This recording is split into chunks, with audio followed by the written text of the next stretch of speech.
బిస్మిల్లాహిర్రహమానిర్రహీం. మిత్రులారా, అస్సలాము అలైకుం. మీతో 2 నిమిషాల కార్యక్రమం ఖురాన్ యొక్క సందేశం. ఈ రోజున మనము 63వ అధ్యాయం నుండి 9-10 వాక్యాలు దీని గురించి మనం తెలుసుకుందాం. ఏమండి, అంతిమ దైవ గ్రంథం దివ్య ఖురాన్ మానవాళి కోసం వచ్చినటువంటి గ్రంథం. నేను చాలా సందర్భాల్లో చెప్తున్నాను, మరలా చెప్తున్నాను. ముస్లింల గ్రంథం మాత్రమే కాదండి. ముస్లిం అంటే దైవానికి విధేయత చూపించేవాడు, సమర్పణ చేసుకుని ఆయన ఆజ్ఞ మీద జీవితం గడిపేవాడు అని అర్థం. అంతే తప్పించి పర్టికులర్గా ఒక వర్గం వారో లేకపోతే ఈ విధంగా కొన్ని చిహ్నాలు కలిగి ఉన్నటువంటి వారో, టోపీ గడ్డం లాంటి చిహ్నాలు, బుర్ఖా లాంటి చిహ్నాలు కలిగి ఉన్నటువంటి వారు అని అర్థం అంత మాత్రం కాదండి. దైవాన్ని విశ్వసించేవాడు, దైవం ఒక్కడునని విశ్వసించేవాడు, ఆయనకు సాటి సమానము లేరు అని చెప్పేసి విశ్వసించేవాడు, ఆ ఏకేశ్వరుడు సర్వేశ్వరుడు మాత్రమే ఆరాధనకు అర్హుడు అని నమ్మినటువంటి వ్యక్తిని అరబీ పరిభాషలో ముస్లిం అంటారు.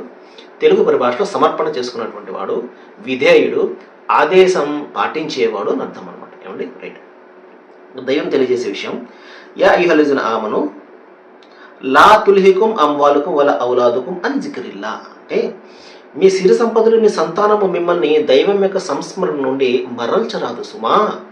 మరి ఎవరైతే ఈ విధంగా మరల్చబడతారో వారు నష్టానికి గురైపోతారు, జాగ్రత్త అని చెప్పేసి దైవం ఇక్కడ హెచ్చరిక చేస్తున్నాడు. సహజంగా మనిషి తప్పటడుగు వేయడానికి, మనిషి మార్గం తప్పిపోవడానికి, చెడు పనులు చేయడానికి, అన్యాయాలు అక్రమాలు చేయడానికి ప్రధానమైనటువంటి కారణం ఏమిటంటే అతని కుటుంబం బాగుండాలి.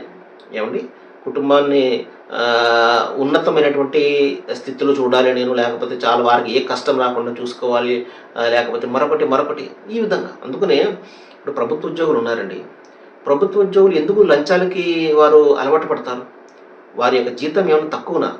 చాలా హ్యాపీగా వారి యొక్క కుటుంబం గడిచిపోతుంది కదా. అదేవిధంగా రాజకీయ నాయకులు ఉన్నారు. ఎంత సంపాదిస్తే కొంత సంపాదించుకుంటారు, తర్వాత భార్య బిడ్డలు సరిపోతుంది కదా.